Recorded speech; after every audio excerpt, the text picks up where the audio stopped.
sono mani contanti, una macchina si bambang giula, si bambang giula. Sik si batu manikan di barjo, che sono mani contanti, una macchina si bambang giula, si bambang giula.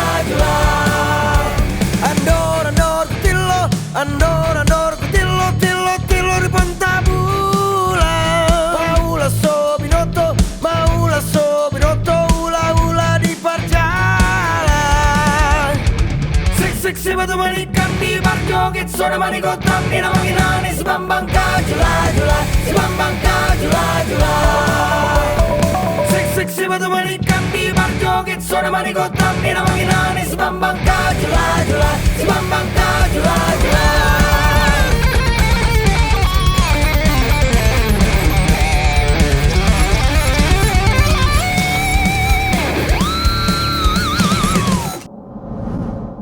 Halo Sobat BKN semuanya, Assalamualaikum warahmatullahi wabarakatuh. Shalom, Om Swastiastu, Namo Buddhaya, Salam Kebajikan, Rahayu. Bulan Juni ini bulannya Bung Karno. Saatnya kita semua semakin menggelorakan semangat kebangsaan Bung Karno.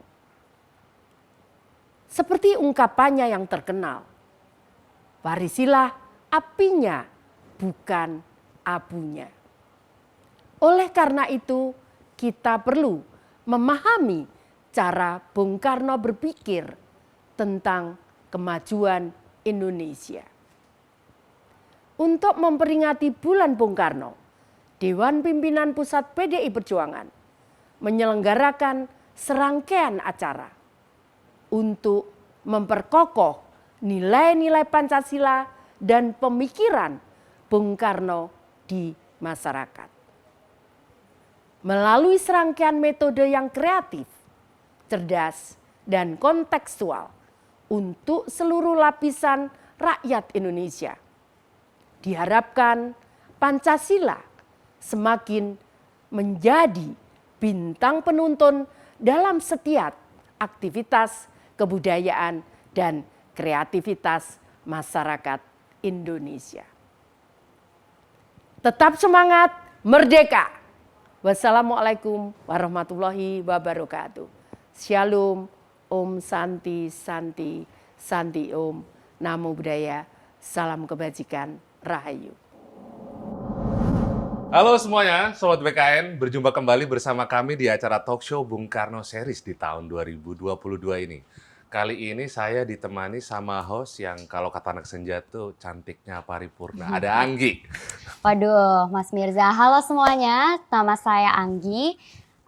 Pada kesempatan kali ini kita akan membahas secara komprehensif. Komprehensif pastinya. Di bulan Juni ini memang bulannya Bung Karno. Bung Karno, Bapak Bangsa kita. Nah, kenapa bulan Juni ini jadi spesial? Karena terdapat 3 peristiwa penting. Ada 3 peristiwa. Iya, yang pertama tanggal 1 Juni. Di mana Bung Karno memaparkan dasar negara kita yaitu Pancasila untuk pertama kalinya di sidang BPUPKI. Oke, jadi di tanggal 1 untuk pertama kalinya di hadapan publik itu tanggal 1 Juni Betul Pancasila. sekali. Lalu selanjutnya di tanggal 6 Juni yaitu hari ulang tahun Bung Karno. Dan Hari yang birthday. ya birthday-nya Bung Karno. Dan yang terakhir ini menyedihkan sih, menyedihkan untuk kita semua karena pada tanggal 21 Juni itu Bung Karno wafat. Semoga beliau diterima segala amal baiknya. Nah, untuk mengenang jasa-jasa beliau yang luar biasa untuk Republik kita ini, maka setiap bulan Juni kita semua memperingati sebagai bulan Bung Karno.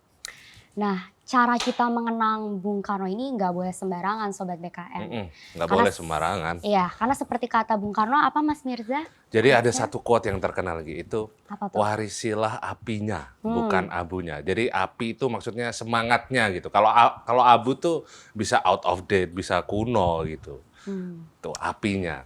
Oke, nah untuk itu kita mengundang seorang narasumber yang sangat spesial, yang memang pakar di bidangnya, terutama di dunia sastra Indonesia. Siapa ya tuh, Mas siapa? Mirza? Waduh, siapa ya? Coba. Ini salah satu sosok yang dulu suka menghiasi layar kaca Indonesia di zaman reformasi gitu kan. Oh. Ya. Kita kedatangan Dirjen Kebudayaan Kemendikbud Republik Indonesia, Bapak Hilmar Farid. Selamat datang Pak Hilmar. Makasih. Halo Bapak. Hai. Iya. Tapi Nggi, sebelum kita ke Pak Hilmar, katanya Pak Hilmar ini sehari-hari lebih nyaman kalau dipanggil Bang Fai. Bener nggak tuh? Ya banyak yang manggil begitu, boleh. Oke, kalau gitu kita sekarang panggilnya Bang Fa ya. Boleh. Izin ya Bapak. Bapak. Bapak apa Bang? Oh ya Bang. Oh, Bang. Oke, Bang Fai. Jadi guys, bersama Bang Fai kali ini kita akan membahas soal budaya, sains, dan teknologi. Jadi persisnya tuh kebudayaan sebagai pondasi pengembangan sains dan teknologi. Ini menarik banget sih, Nggi. Ini bakalan jadi bahasan yang penting buat anak muda. Agak berat dikit nggak apa-apa sih sebenarnya. Cuman ini perlu asupan gizi yang seperti ini anak muda zaman sekarang. Betul sekali. Tapi sebelum kita mulai diskusi, kita izin ya Bang main game sebentar. Boleh, ini ada games yang udah kita siapin khusus buat Bang Fai. Game tebak-tebakan. Iya, boleh. games tebak-tebakan. Oke, nanti Oke. kita sebutin beberapa clue, nanti jawab dia harus dipilih, kemudian jawabnya harus cepat. Nggak pakai lama ya? Iya. Nggak boleh lama. Oke. Boleh lama. Sama alasannya nanti kalau udah. Alasannya juga? Ada alasannya. Oh, gitu ya? Coba Anggi, kita Oke, mulai Anggi. pertanyaan pertama. K-pop atau dangdut? Dangdut. Kenapa Kenapa tuh? tuh? Nggak pernah dengar K-pop. Anggi Kalau suka saya K-pop apa K-pop dangdut? ya. Oh, K-pop ya. Saya K-pop. Oke. Pertanyaan terus? kedua. Oke. Blues atau ballad? Blues. Blues. Kenapa Kenapa blues? tuh, Iya dari awal ya waktu masih muda banyak sekali dengar. Oh, Gitu, lumayan rupanya. gini ya. Tapi juga ballad juga ya. Jadi gimana tuh ya? Kalau di tengah-tengah nggak boleh ya? Iya, nggak boleh. Nggak Harus boleh, pilih lebih salah Harus suka satu. pilih salah satu. Oke, Blues. oke. Oke. Selanjutnya, menulis atau berbicara? Bicara. Bicara. Lebih banyak bicara daripada nulis. Oke. Oke. Puisi Selanjutnya? atau musik? Musik. Musik. Nah, ini. Ini. Pecel atau tom yum, Bang? Waduh, berat. Pecel apa tom Pecel yum? atau Pecel tom kalau yum? pagi, tom yum kalau malam. Oke. Ada preferensi. Ini Yang yang terakhir. menentukan. Ya. Ini paling menentukan nih. Asin pedas atau asam manis?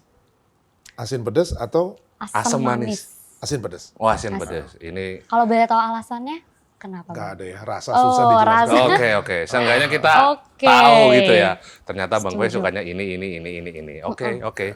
Jadi besok kalau mau undang Bang Fai udah jelas tuh clue-nya. pedas. Asam pedas. Oke. Oke. Nah, tadi ketika kita tanya K-pop atau dangdut, Bang Fai pilih dangdut.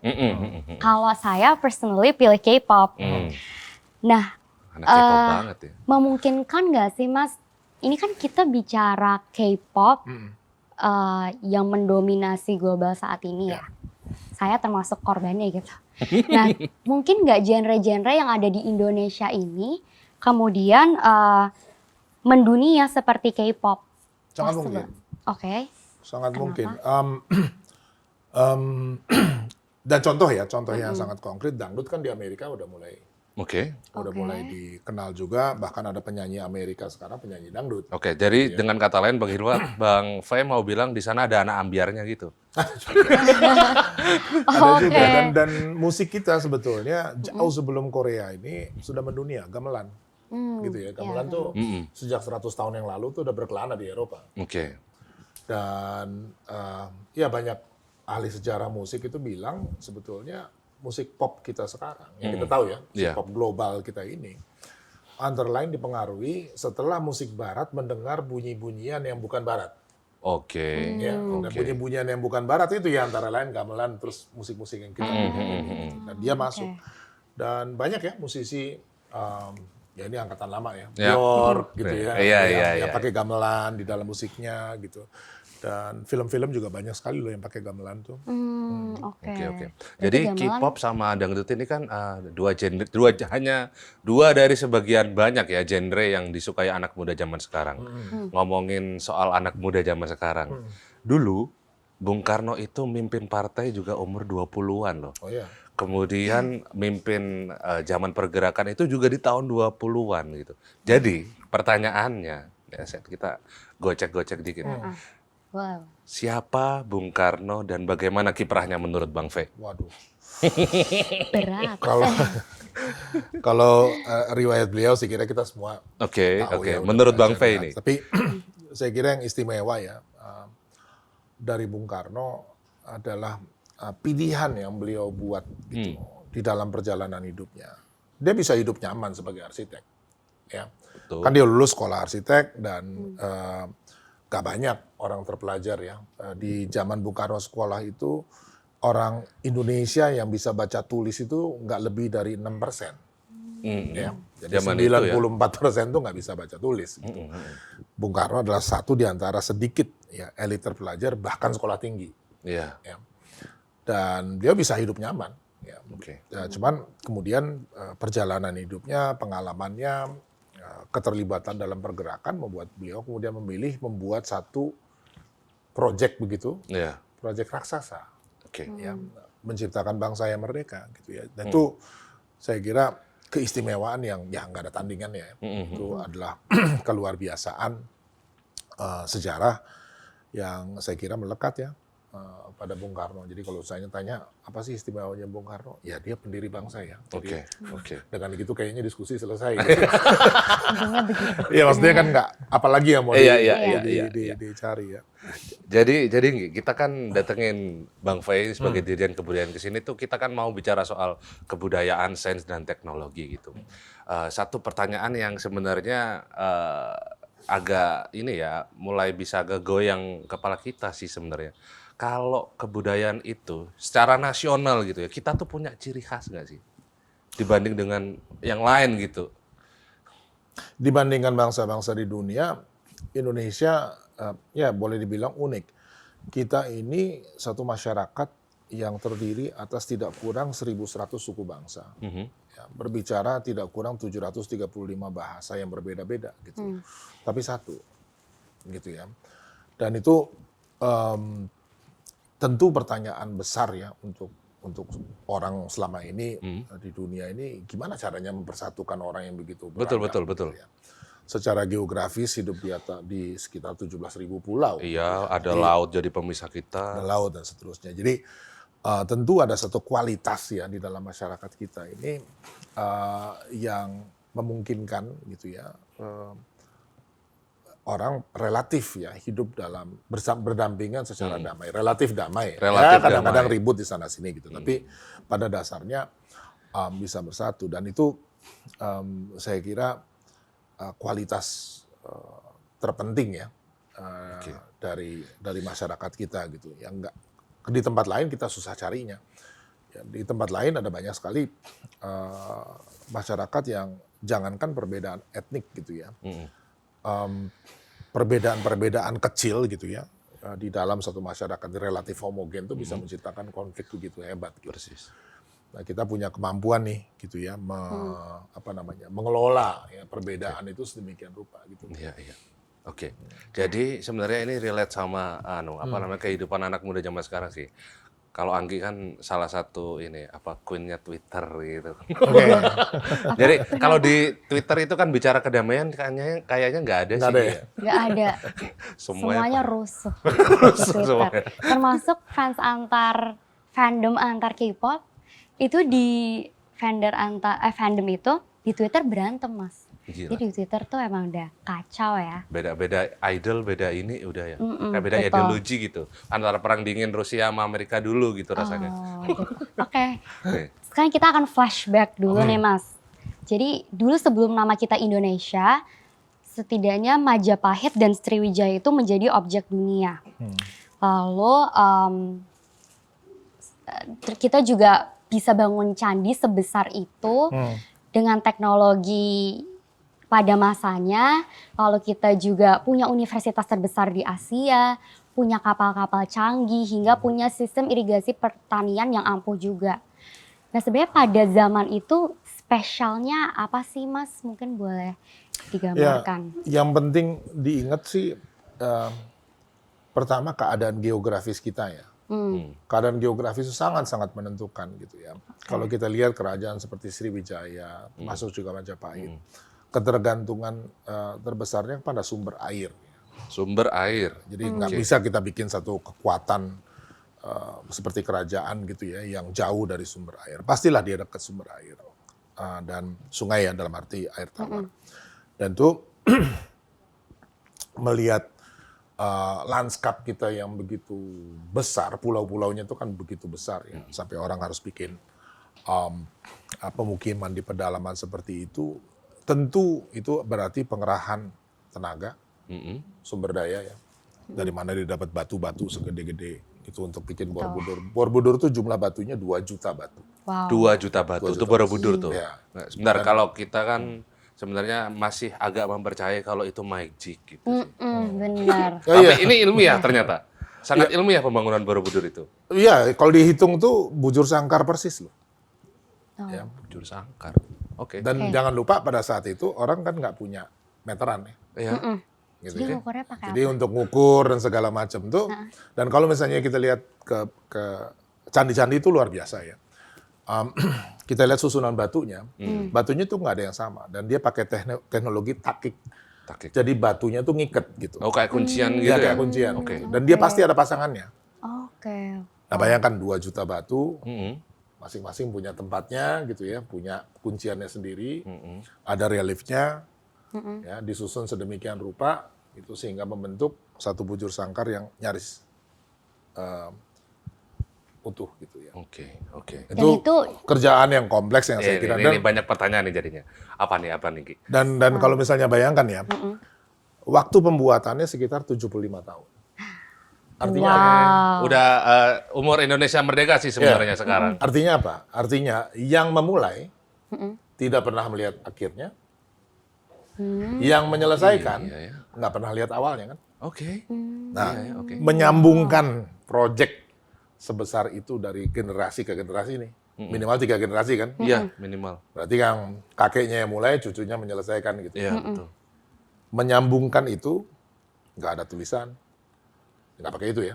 Oh, gitu. Jadi, dan yang paling penting kan niat untuk menyelesaikan ya. Sementara kalau kita lihat di Indonesia banyak sekali nih di zaman modern ini proyek mangkrak ya.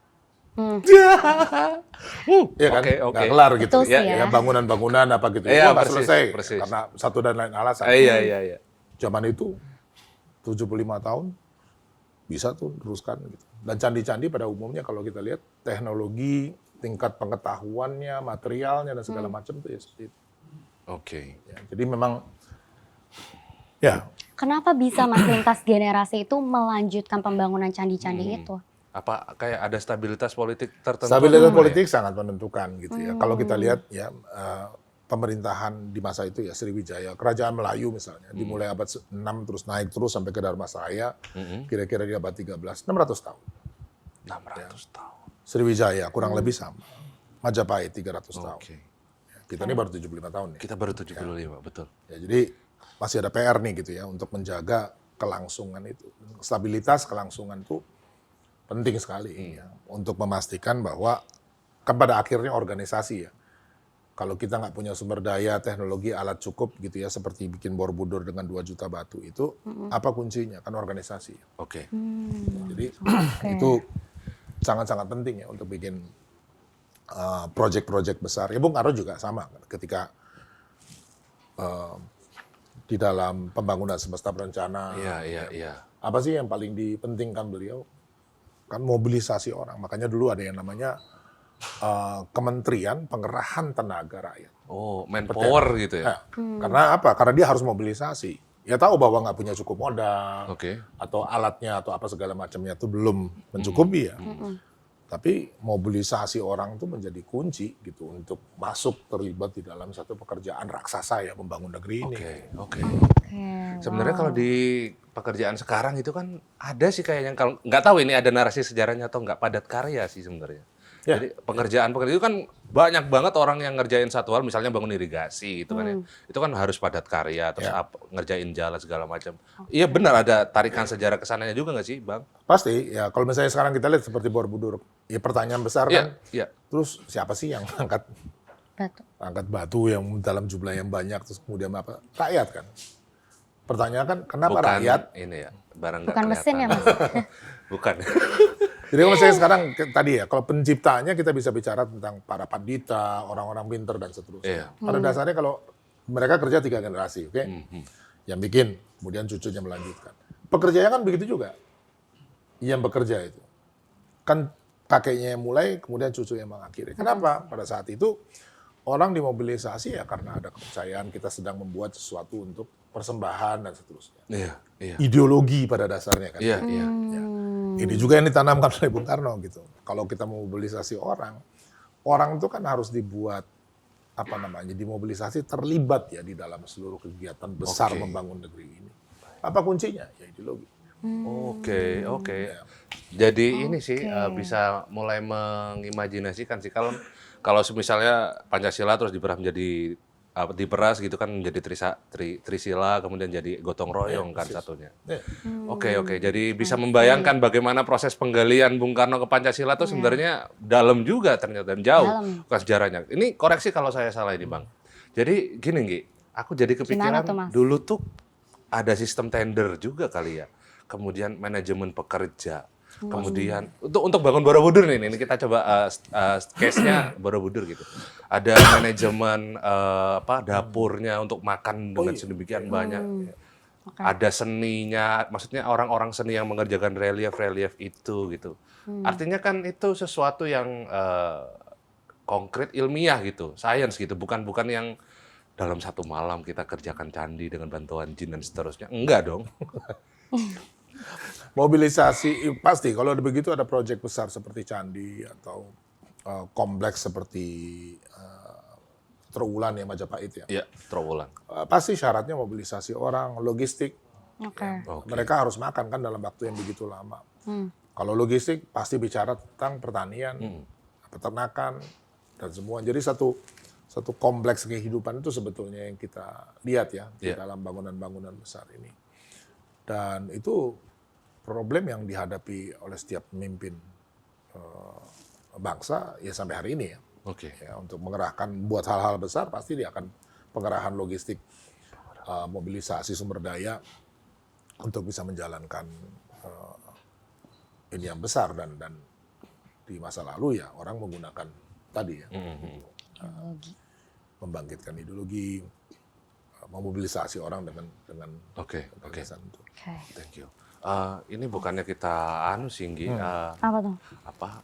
eker-eker tuh apa bahasa Indonesianya ya? Gali-gali masa lalu doang bukan sih sebenarnya. Oke. Jadi dari masa lalu itu justru kita harusnya banyak belajar kalau semisal di zaman itu, di kala itu, di peradaban itu canggih banget. Bahkan kita masih belum ada yang bisa membangun infrastruktur gitu, sebut saja kalau semisal Borobudur bisa disebut sebagai infrastruktur itu dengan nafas yang sepanjang itu 75 tahun gitu baru bisa diselesaikan dan itu nggak mangkrak selesai gitu. Jadi selain gotong royong apalagi sih Bang yang jadi butir-butir kebudayaan kita gitu di nilai-nilai masa lalu yang ini kita coba gali lagi begitu.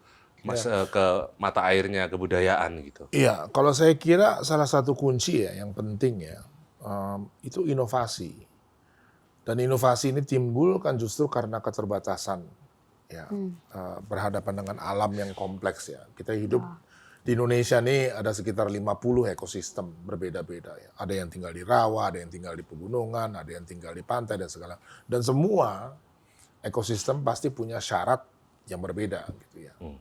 Untuk bisa dikelola secara optimal. Iya. Dan kalau kita lihat masyarakat kita nih hidup di dalam ekosistem berbeda-beda untuk rentang waktu yang begitu panjang, pasti mereka akan menemukan kunci-kunci pengetahuan lokal, teknologinya dan seterusnya agar dia bisa menggunakan sumber daya yang tersedia itu secara optimal. Oke. Dan karena waktunya katakanlah ada yang sudah 500 tahun di sana, ada yang 1000 tahun di sana gitu ya. Tentunya dia juga sudah membudaya. Ya. Jadi kalau kita bicara tentang kebudayaan tuh ya sebetulnya adalah itu himpunan pengetahuan, teknologi, Iya. Seni jangan lupa, Iya. ya sangat penting elemen itu, ritual dan seterusnya yang membuat sistem itu kemudian utuh dan bisa bekerja gitu Iya. untuk melayani dia. Nah, kenapa saya bilang inovasi sangat penting? Saya ambil contoh ya. Perahu bercadik itu lahir di Nusantara. Oke, yang bisa mengarungi lautan sampai jauh gitu ya. Oke. Dan teknologi itu kemudian ditiru di banyak tempat gitu. Perahu bercadik tahu ya? Tahu, iya, Yang iya, ada iya, yang nggak bisa perahu. tenggelam itu loh. Iya, iya betul. Dan karena itu dia bisa bikin pelayaran jarak jauh. Oke. Ya. Dan itu kalau dilihat teknologinya itu sangat tua, ya. Sangat tua. Perahu bercadik ini. Oke. Dan dengan bekal itulah ya, teknologi semacam ini yang mereka kemudian pakai, ya, sebarkan kepada yang lain sehingga dia akhirnya bisa membangun masyarakatnya menetap di tempat-tempat yang nggak terbayangkan. Oke. Oke. Jadi Benar. perahu bercadik ini, aku potong bentar Bang Fei. Jadi perahu bercadik itu anunya Bang Fei itu berapa meter sih ukuran kira-kira tuh? Kecil, perahu bercadik itu panjang ya, mungkin ada yang 15 meter, ada 20 15 meter. Dan itu di abad 13-14an. Sudah, jauh sebelum Oh jauh sebelum itu. Abad berapa? sebelum Masehi kita udah pakai perahu bercadik gitu. Kalau enggak kita nggak akan Sebelum pernah sampai Masehi. ke Pulau Paskah tuh loh. yang Sebelum jauh di- Masehi ya. Nah, di Columbus Pasifik. nemuin Indian? Itu loh 1500. Nah, maksud saya kita maksudnya maju sekali. Oh iya, Itu ya jangan lupa sejarah kan selalu ditulis oleh pemenang. kita cenderung mengikuti sejarah Barat ketika mereka bilang menemukan Amerika. Gimana menemukan? Kita udah jauh lebih dulu sampai ke tempat-tempat itu kan. Oke. Eropa yang telat. Oke. Oke, Oke itu ya. wow. Anggi lumayan tersihir nih Iya. kayaknya. Ada pertanyaan Langsung apa Anggi? amazed. Kita punya ada satu ini yang bagus sekali. Buku yang Apa itu? judulnya Tahun 1000. Di tahun 1000 itu dunia ini udah ramai. Orang dari Jawa itu udah jadi tukang kapal di India. Ya. Kalau kamu pergi ke Madagaskar, mereka akan pakai bahasa yang mirip dengan bahasa orang Banjar. Kenapa? Karena asal-usulnya dari sini. Oh gitu. Oh, wow. Ya, jadi Oke. dengan lihat kenyataan itu jadi jauh sebelum orang-orang Eropa itu datang ke sini, kita ini udah sibuk nih di Samudra Hindia sampai ke Samudra Pasifik gitu ya. Itu sebabnya bahasa ya itu penting sekali ya. Bahasa Austronesia yang salah satu turunannya adalah bahasa Melayu bisa temukan di pantai timur Afrika sampai ke Pasifik dan bahkan Hawaii. Ya. Gitu ya. Itu rentangnya Gila. perjalanan. Crazy. Nah itu pasti orang-orang yang luar biasa. Berarti kita yang mulai ya Mas sebenarnya. Ya. Speechless loh Anggi. Speechless. Dari tadi loading sambil mencerna. Ya. Coba ngimajinasiin gitu ya. Ada pertanyaan apa Anggi dalam pikiranmu tadi? Ada pertanyaan apa ya? Mungkin sekarang aku mau maju ke masa depan ya. Mas. Oke, boleh. Dari flashback sekarang langsung maju. Iya. Dengan tadi uraian-uraian dari Bang Fai, kita mampu nggak sih Mas sebenarnya menciptakan identitas dari citra rasa Indonesia sendiri? Mampu nggak di masa depan dengan semua gejolak-gejolak yang ada saat ini, di mana tadi ideologi, kalau menurut saya, ideologi di generasi milenial ini mungkin agak luntur-luntur sedikit gitu, makanya semangatnya udah beda dari zaman Bung Karno. Nah, possible nggak di masa depan nanti Indonesia jadi keren gitu? Karena kalau dari cerita-cerita Iya. Bang Fai tadi, Kayak bangga aku banget. amazed loh Mas. Bangga banget sih Iya. rasanya. Ternyata kita sejauh itu gitu. Kalau saya mungkin bukan soal mungkin atau tidak, Hmm. tapi itulah jalan yang harus ditempuh. Oh itu kewajiban. Iya, Itu jadi kan. bukan soal apakah ini mungkin atau tidak gitu. Karena hanya dengan cara seperti itu kita akan bisa menyelesaikan problem-problem yang kita hadapi gitu loh. Ya. Oke. Kalau kita terus bergantung mencari jawaban dari atau meminjam ya Iya. pengetahuan dari tempat lain, nggak pernah dia menjadi sesuatu yang betul-betul utuh gitu. Ya. Sehingga jawaban terhadap problem yang dihadapi biasanya juga akan bersifat tidak utuh atau parsial gitu ya. Oke, karena mencari jawabannya di tempat lain. Iya, karena nggak kemudian mengakar di sini kan. Nggak gali sendiri gitu Iya, maksudnya. nggak gali sendiri. Oke. Cari-cari gitu. Itu sebabnya kan Bung Karno selalu bilang gitu bahwa saya nggak menemukan kok, gitu. Saya menggalinya dari mana? Dari kearifan yang ada di dalam masyarakat kita. Jadi pesan yang saya kira sampai hari ini relevan. Gitu. Kalau kita mau mencari identitas dan segala macam ini ya harusnya bercari dalam akar kita gitu. Dan masalahnya kan problem sekarang ini jarak ya. Iya. Jarak yang timbul di antara generasi sekarang dengan akar budaya itu sudah lumayan ya. Lumayan jauh gitu. Oke. Ini bakal banyak pertanyaan banget sih. Cuman director udah kasih kode-kode, jadi ada yang mau lewat nih, Gi. Ada yang mau lewat nih, Mbak Fai. Jadi teman-teman BKN ini ada satu persembahan kolaborasi dari anak Jogja. Mereka ini bikin aransemen lagu, musiknya tuh musik heavy metal, tapi lagunya lagu daerah. Gimana tuh? Nah, Nggak kebayang. kita coba cek, lihat yang satu ini.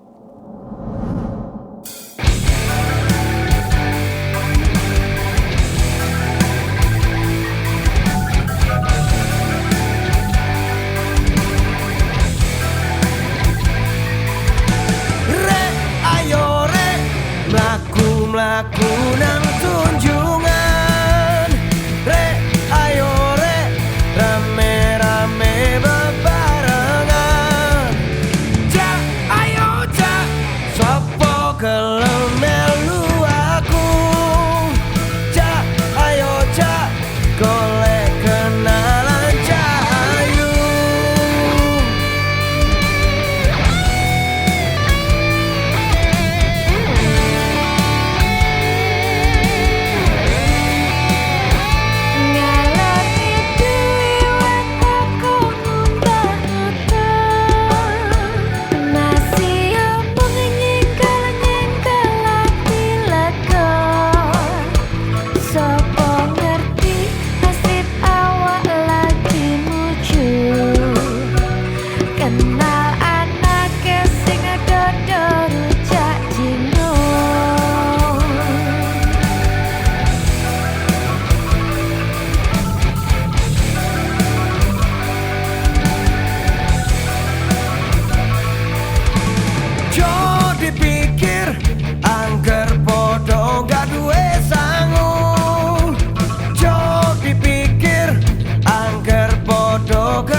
Campur nganggo timun, malam minggu copodo digawe lamun.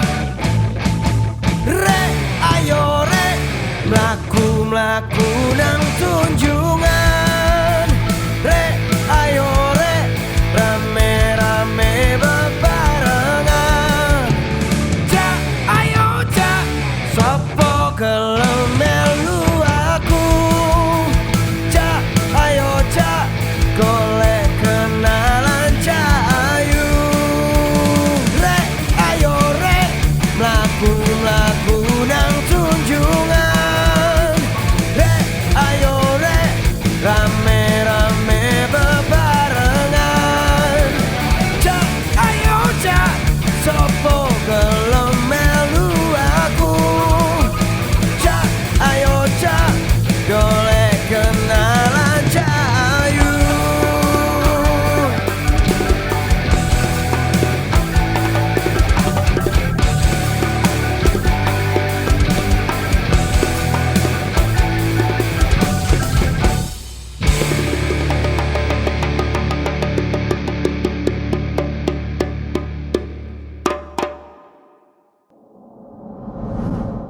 Oke, wow, keren banget ya Bener, tadi ini keren kombinasi metal dan apa musik tradisional. Iya, jangan sampai headbang dari tadi sama Bang Fai. Keren, spektakuler. Sekarang kita mau lanjut kemana nih, Mas? Iya, kita lanjut lagi ke pertanyaan yang tadi sempat keputus. Tadi Bang Fai kan sempat cerita soal perahu cadik nih. Oh iya, perahu cadik ya, Bang. Aku sebenarnya mau tanya sih, perahu cadik ini pada masa itu bawa apa? Bawa batu, bawa makanan, atau bawa apa? Mengarungi sungai-sungai ngapain gitu sampai ke sana gitu, sampai ke mana tadi, Madagaskar kalau nggak salah ya? Iya. Ngapain gitu? Ya. Salah satu yang saya kira mungkin kita sering dengar ya, yang dibawa itu yang kita kenal dengan istilah rempah. Ya, dari tanaman-tanaman endemik ya, artinya tanaman-tanaman asli yang ada di Nusantara ini. Tanaman-tanaman ini dibawa ke India, ya, dan di India nih kemudian menyebar ke banyak sekali tempat. Nah tentu seiring berkembangnya waktu, orang mulai pengen tahu kan, di mana sih sumbernya itu, gitu ya. Kalau mereka biasanya dapat di India, mereka pengen tahu sumbernya di mana. Tapi praktis selama tidak kurang 1000 tahun sebetulnya, gitu ya. Sebelum kedatangan Eropa itu, kita nih udah berlayar kemana-mana. Karena tahu bahwa rempah memiliki nilai yang begitu hebat, maka dia menjadi dasar kita untuk mendapatkan banyak sekali yang lain tuh. Sutra, gitu ya, yang dibawa dari luar gitu ya. Dan Dengan kata lain, rempah kita ekspor gitu. kita ekspor.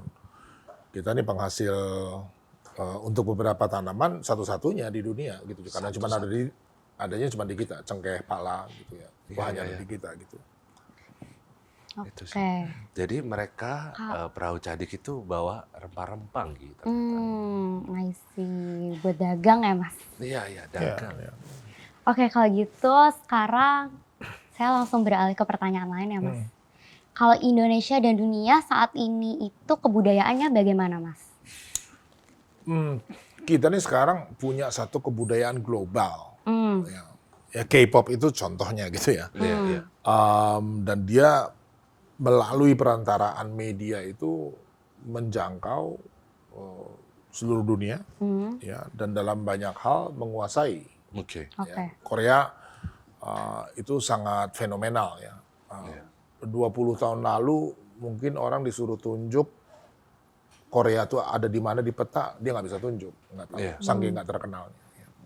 Tapi sekarang anak-anak sekolah belajar Hangul, ya, belajar aksara Korea, mereka bisa berbahasa Korea karena sering nonton. Jadi dia praktis sekarang sudah menjadi dominan.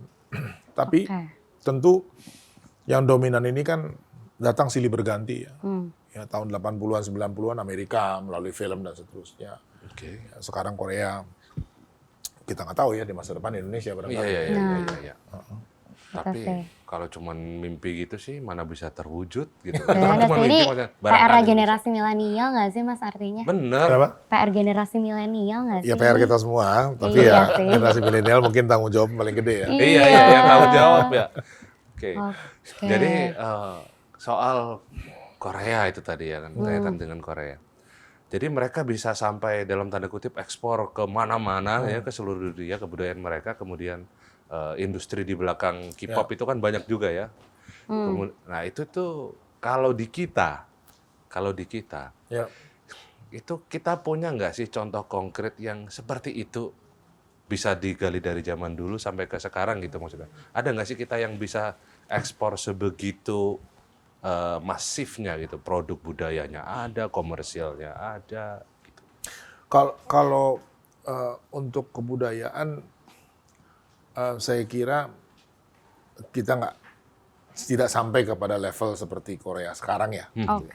Dan ada alasannya mengapa gitu ya. Infrastruktur, ya, investasi yang dilakukan. Korea itu nggak main-main kan. 20 tahun terakhir ini mereka investasi di bidang kebudayaan itu luar biasa besar. Perusahaan-perusahaan besar yang disebut cable itu, Samsung dan lain-lain itu terjun ke sana. Ya. Jadi betul-betul melakukan investasi yang luar biasa gitu, dan hasilnya ya sekarang. Ya. Di kita nih belum. Ya. Dan salah satu yaitu satu problem yang lain adalah kalau Korea relatif homogen. Homogen. Ya kan bahasanya sama, satu gitu ya. Secara etnik juga nggak jauh. Satu daratan doang juga ya. Indonesia, kalau kita mau bilang kita mau ekspor nih kebudayaan Indonesia, yang mana? Ya kan? Pertanyaan penting. Ya. Kita punya banyak sekali gitu, dan salah satu problemnya saya kira justru itu gitu ya, bahwa kita kesulitan ya memilih dari sekian banyak yang ada, mana yang mau ditonjolkan gitu. Jadi agak sulit untuk dibandingkan ya. Oke. Ya dalam urusan tadi ya dengan Korea. Karena saking ragamnya itu, saking ragamnya kita jadi agak kebingungan untuk mencari apa. Jadi kita agak pesimis atau gimana nih untuk identitas nasional gitu, Mas? Enggak Nah ya juga. kayak ada indikasi tertentu nggak dari sejarah-sejarah kita tadi ditarik ke kebudayaan masa kini gitu Mas? Kalau buat kita hari ini ya, Hmm. identitas nasional, saya kira kita kuat. Salah satu petunjuk yang paling nyata tuh bahasa. Oke. Ya, kita pergi kemanapun di Indonesia ini, ya, sampai ke desa-desa dan seterusnya. Ya ada sebagian masyarakat yang kaku, tidak biasa berbahasa Indonesia, tapi bisa. Ya, oke, ada sejumlah kecil yang memang sama sekali nggak bisa. Gitu, ya. Tetapi umumnya kita pergi kemana aja, itu kuat dan itu identitas, gitu ya. Bahasa itu kan identitas ya. Kita berbahasa yang sama itu adalah identitas. Jadi modal untuk katakanlah memperkuat identitas nasional itu sebetulnya cukup kuat. Oke, Gitu ya. dari bahasa awalnya berarti. Ya bahasa satu hal yang penting. Bahkan ada undang-undang sendiri ya Baik. mengenai bahasa gitu. Ada harapan ya Mas Mirza, Iya, ada Bang, harapan. berarti Iya buat dong. kita. Iya. Oke. Jadi sebenarnya kalau kita kaitin sama tema awal kita ini kan kita lumayan global temanya ya. Betul. Budaya, sains sama teknologi.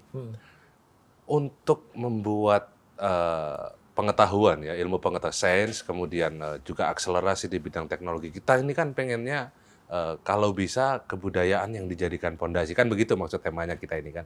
Kebudayaan yang dijadikan pondasi. Nah, arah-arah untuk caranya untuk bisa nyampe ke situ itu gimana? Kita harus berbasiskan budaya untuk menggunakan ke arah sains, kemudian menggunakan itu juga untuk akselerasi teknologi. Ya, sains dan teknologi yang paling penting ya mesti kita ingat dia mau memecahkan masalah apa. Oke. Dia kan tools, dia alat. Tools. Sains dan teknologi bukan tujuan. Ya, dengan sains dan teknologi kita mau mencapai tujuan tertentu. Betul. Nah, si tujuan ini yang mesti kita tentukan kan gitu ya. Misalnya sandang, pangan, papan, Iya. ya kebutuhan dasar lah.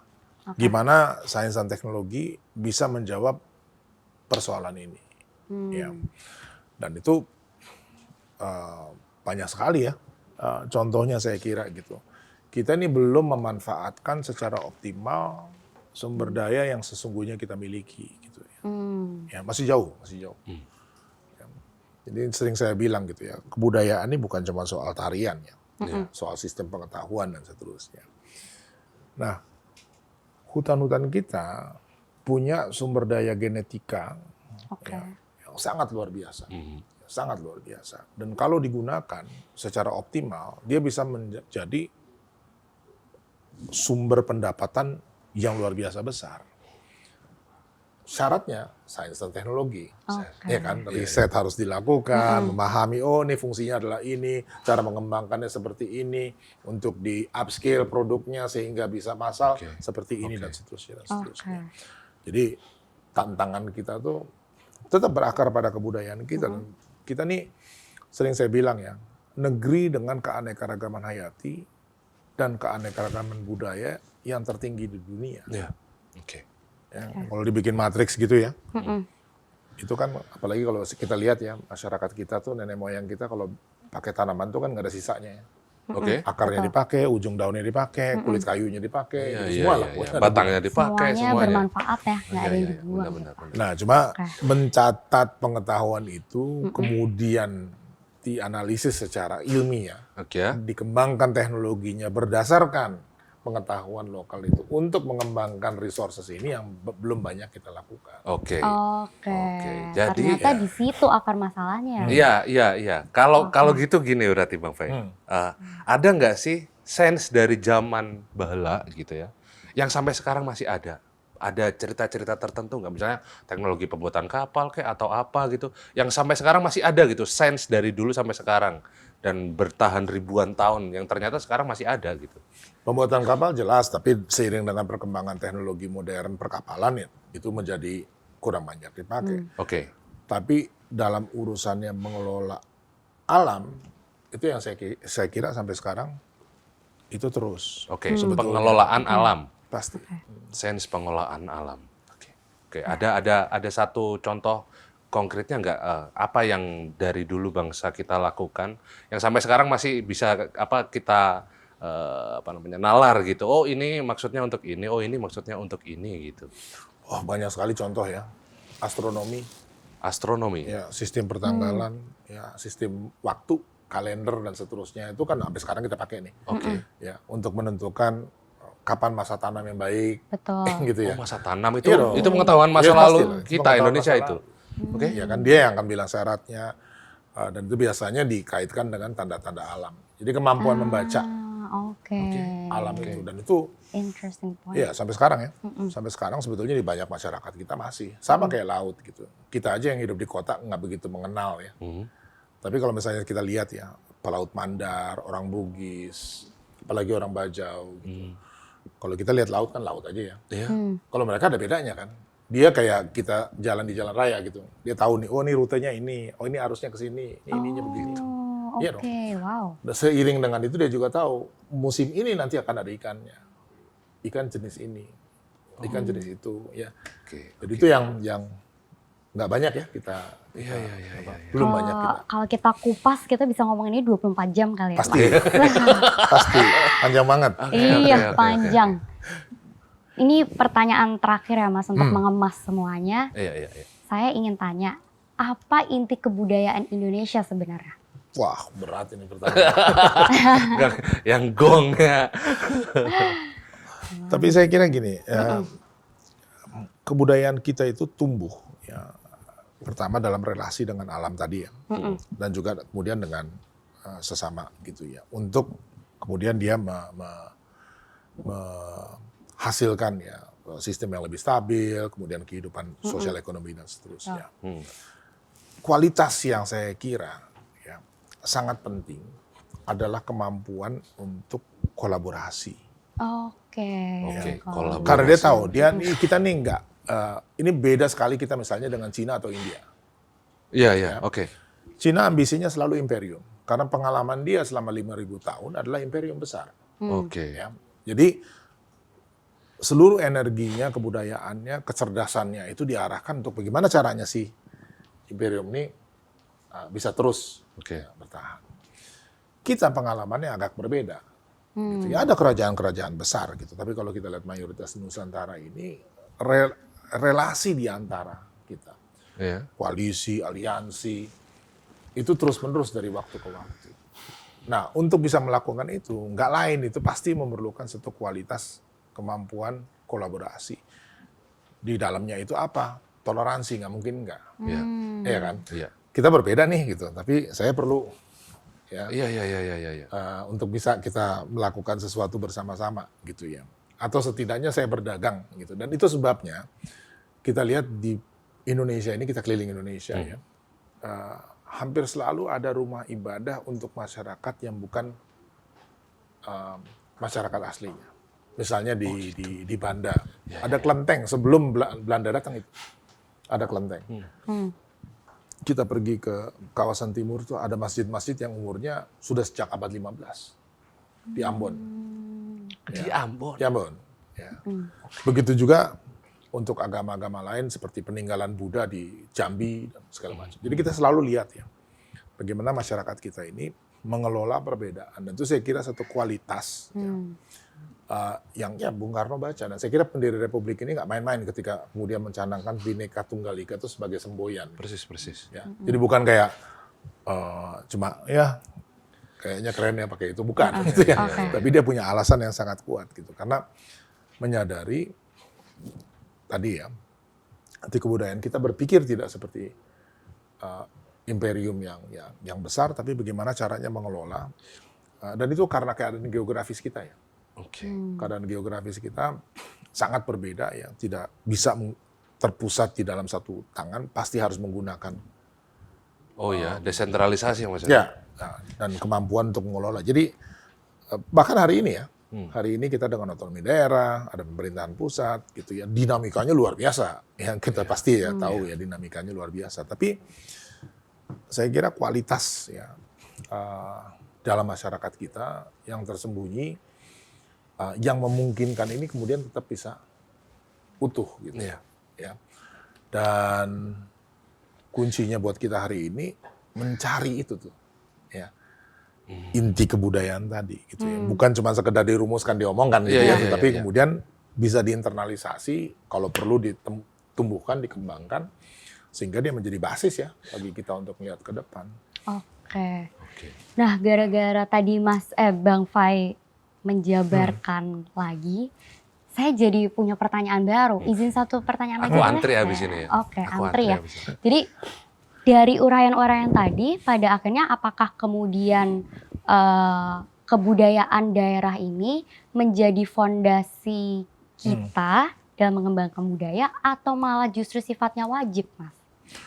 Ya tadi ya, masyarakat kita nih tumbuh dalam hubungan dengan alam seterusnya untuk waktu yang cukup lama, tentunya membentuk satu pola. Pola. Ini nggak mungkin kita tinggalkan. Tugas diskusi ini baca pola itu. Iya, pola ini nggak mungkin kita tinggalkan gitu. Salah kita menangani pola itu ya nggak jalan. Gitu ya, itu sering sekali, makanya saya juga, ya saya di pemerintah ya, sering menghadapi ya ketika turun, ketemu masyarakat dan segala macam, kok nggak ngerti-ngerti sih. Iya. Oke. Yang nggak ngerti bukan dia, Iya. kita nih yang Kita kurang yang- pengertian gitu loh, nggak ngerti, nggak bisa menangkap polanya, nggak bisa menyerap bahasanya, gitu ya, sehingga kemudian itu tentu kental. Oke. Jadi para petugas ya, di pemerintah ini ya memang harus memikirkan untuk menangkap si pola-pola ini, karena dia sudah terbentuk ya, umurnya panjang, sudah katakanlah menjadi bagian dari struktur masyarakatnya Oke. gitu ya. Oke. Tentu dan itu tentu kewajiban kita ya untuk memahami itu secara baik gitu. Iya, iya, iya. Oke, oke. Jadi udah ya. Udah, Aku yang nanya. giliran, Oke. giliran. Udah antrian akhirnya giliran saya. Jadi dari sepanjang pemaparan Bang Fai tadi, saya cuman kepikirannya gini. Kalau memang formulasi pola tadi itu harus ditemukan. Tadi kan Bang Fai, selain itu Bang Fai kan tadi juga bicara soal pentingnya kolaborasi. Ya. Artinya dalam pengembangan ke depan butuh banget dong inovasi. Oh iya. Hanya saja berbasis dengan apa yang ada, polanya itu tadi. Polanya itu tadi, apa yang ada berangkat dari pola itu, Betul. baru melakukan inovasi sembari kolaborasi begitu. Apa itu yang akan membuat peradaban kita maju? Betul, betul sekali. Dan ingat ya, pengalaman kita pandemi 2 tahun ini membuka mata banyak orang. Oke. Oke. Bahkan orang-orang yang sangat established, sangat mapan ya dengan sistem yang ada itu sekarang udah berpikir gitu, kayaknya nggak bisa lagi nih mengandalkan sistem yang gede gitu. Ya. Iya. Pada akhirnya jauh lebih aman ternyata ya ketika kita bisa membatasi ya, Oke. gerak. Ya, Maksudnya ada putaran-putaran kecil maksudnya, Ya. bukan satu putaran besar. nggak satu putaran besar yang global ini ternyata begitu mudahnya. Nggak pernah di dalam sejarahnya kita mengalami pandemi yang global seperti sekarang. Nggak ada negara yang tidak Belum pernah. pernah. Ini satu sejarah dunia yang Ya. patut dicatat memang pandemi. Kenapa kemarin itu? Karena konektivitasnya sudah mencakup global. Apa yang kemudian dilakukan? Orang sibuk lockdown, apa segala macam segala. Artinya apa pesannya kan? Kembalilah kepada unit-unit. Oke. Ya. Oke. Kita selama ini memang sudah terbiasa hidup dengan itu. Tapi bukan berarti tidak terhubung gitu. Oh ya, oke. Gitu ya? Ya, Jadi- bisa nangkep. Ya, jadi sekarang kalau misalnya ditanya ke depan seperti apa, nih kita nih sebetulnya sedang menjalani sesuatu yang diimpikan oleh orang lain. Ya, kita nih masa depan, Ya. masyarakat kita ini ya, tersebar di mana-mana, gitu ya. Mungkin secara fisik nggak ketemu, ya. Nggak tahu di Indonesia udah pernah keliling kemana aja. Wah, saya baru Aduh, Sulawesi. saya baru bisa dihitung jari, Mas. Baru 3 pulau saya. Ya. Dan mungkin nggak apa nanti mudah-mudahan banyak traveling ya. amin, Tapi amin. Iya, amin. kalau kita lihat itu banyak orang yang nggak pernah ketemu satu sama lain, tapi tetap tuh membentuk kesatuan. Kenapa gitu? Konektivitasnya bukan terjadi karena fisik di sini, sama di sini. Dari mana datangnya ya? Proses selama ribuan tahun itu yang sudah menjadi bagian dari kebudayaan. Ya, oke. Oke. Ya. Jadi ya itu apa namanya pandemi lah. Saya kira banyak menjawab ya persoalan kita ya, bahwa sistem yang modern gitu, yang global, yang besar, yang menguasai segala ternyata sangat rentan gitu. Iya. Ya, sementara apa yang kita miliki ini tersebar di mana-mana di organisasi Bhinneka Tunggal Ika, sehingga menjadi kesatuan itu ternyata sangat ampuh untuk menghadapi macam-macam hal gitu. Nah tinggal sekarang kita ya, tapi kadang-kadang kan kita juga larut ya. Oh iya Iya. dong, mau gimana Bang? Nanti FOMO gitu, nggak apa ketinggalan update, ketinggalan Ketinggalan zaman zaman gitu kan, ya. waduh, gitu kan. Oke. Oke. Jadi intinya tadi Bang Fai nyampaikan bahwa seharusnya dunia ya, ini kita padahal kita tadi tanyanya soal Indonesia nggih. Jadi Ya, langsung kita dapat Loh, iya, jadi pencerahan dapat baru. insight-nya malah dunia gitu, pandemi. kita nanti akan ada pertemuan G20 di bidang kebudayaan, Hmm. ya, tuh bulan September. Ya pesan ini yang kita mau sampaikan. Oke. Oke, bahwa mantap sih. Sebetulnya kebudayaan itu adalah resources atau sumber daya yang sangat penting untuk recovery nih dari pandemi itu. Oke. Dan dalam pengalaman Indonesia, yang namanya kebudayaan itu ya tadi kemampuan membaca pola, ya kemampuan membangun konektivitas tanpa dia harus ya satu ya di dalam satu apa namanya mangkok begitu ya. Tapi tersebar, saling terhubung dan bisa bekerja sama secara efektif gitu. Dan itu kualitas seperti ini yang saat ini ya sangat-sangat diperlukan ya Iya. oleh dunia gitu. Oke. Berarti intinya tadi ada beberapa helai nih, ada beberapa helai yang bisa kita tarik dari diskusi ini. Betul. Paling Yang yang pertama- aku highlight Iya. keywords aja gitu ya. Iya. Ideologi itu tetap harus ada Yes. di benak kita gitu. Selanjutnya inovasi. Inovasi ini malah harus kita manfaatkan untuk mengembangkan strategi dalam mempertahankan kebudayaan yang kita miliki. Terus kolaborasi yang terpenting ya Mas, Kolaborasi. dan rasa toleransi. Betul. Dan juga tadi ada beberapa ini yang saya tangkap yang Apa tuh? Bang Fai. Gerak langkah kita itu ternyata tidak mesti harus ke arah utara semua gitu misalnya. Oke. Ada yang agak miring ke tenggara, ada yang miring. Itu kan ada putaran-putaran kecil, unit-unit kecil yang berputar, tapi tetap dalam satu kesatuan gitu. Jadi Oke. nggak bisa dunia ini tadi dengan contoh pandemi itu kemudian ketika satu kena virus tak gitu kan hancur blam. Kan konektivitas lumpuh, segala macamnya lumpuh, sumber daya untuk resources makanan kita lumpuh, segala macamnya lumpuh. Antivirus kita rebutan kayak gitu kan.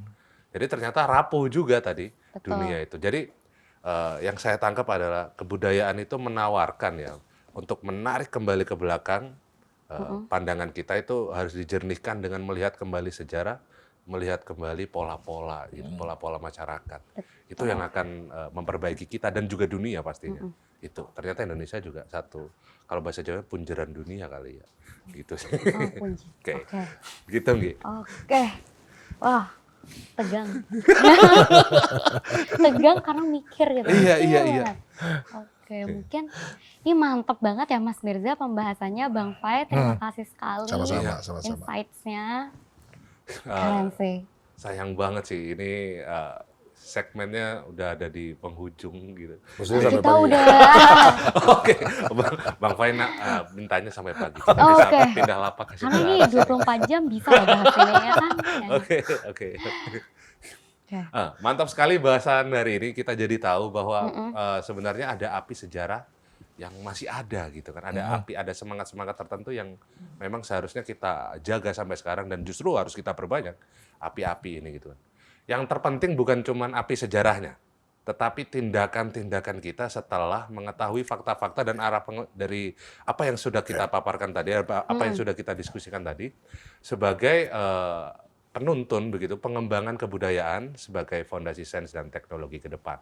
Nah, tentu saja menjadi masukan yang sangat penting untuk kita semua, terutama yang menggeluti bidang kebudayaan, kesenian, dan juga industri-industri besar seperti hiburan hingga teknologi.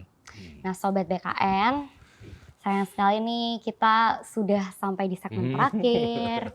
Tapi jangan kecewa karena kita masih punya banyak segudang pembahasan yang menarik untuk bulan Bung Karno tahun ini. Oke. Info-info ini kalau anak muda zaman sekarang info-info Iya, Mas info-info. gitu kan. Kita juga ada lomba TikTok ya, ada lomba gitu TikTok ya? lomba Bung Karno TikTok. Wannabe. Itu bentuknya boleh impersonate, kemudian bisa berkelompok juga, bisa baca pidato, kemudian niru suara Bung Karno, react pidato, dan Harus ikut nih ya, Iya, berarti harus anak-anak ikut. muda yang hobi TikTokan, ya kan? benar-benar. Terus- Dan ada satu lagi, apa itu Nggi? Apa ya? Oh, satu lagi itu adalah FGD Hybrid. Iya. Tapi topiknya spesial banget karena akan membahas tentang betapa visionernya pemikiran Bung Karno dan juga merumuskan langkah kita supaya bisa mengkontekstualisasikan hari ini. Iya, betul. Nah, untuk informasi dari dua agenda itu, TikTok, lomba TikTok Bung Karno Wannabe dan FGD Hybrid, ada di media sosialnya BKN, ada di medsosnya Oke. BKN. Jadi jangan lupa follow dan subscribe BKN Pusat di Instagram, TikTok, YouTube, dan Facebook. Karena nanti infonya ada di sana semua ya teman-teman. Dan juga BKN nih suka buat kuis-kuis gitu dan ada hadiahnya. Oh, Jadi hadiahnya kalau nggak hadiahnya, banyak nggak sih? makanya follow dulu Instagramnya Oke, dan habis sosmed ini aku lainnya. follow. Oke? Oke, Oke. oke. Jadi Thank you Gimana? sudah menyaksikan acara ini. Terima Ya. kasih semuanya. Sampai jumpa kembali di terima kasih program Bang selanjutnya. Fai. Terima kasih Bang Sama-sama. Fai, terima Terima kasih kasih. Anggi. Terima kasih, gitu Mas kan. Murga. Sampai Terima jumpa dan merdeka. Merdeka. Merdeka. Bye-bye. Bye bye. Makasih Mas. Ya, Terima kasih. Terima kasih banyak. sama-sama.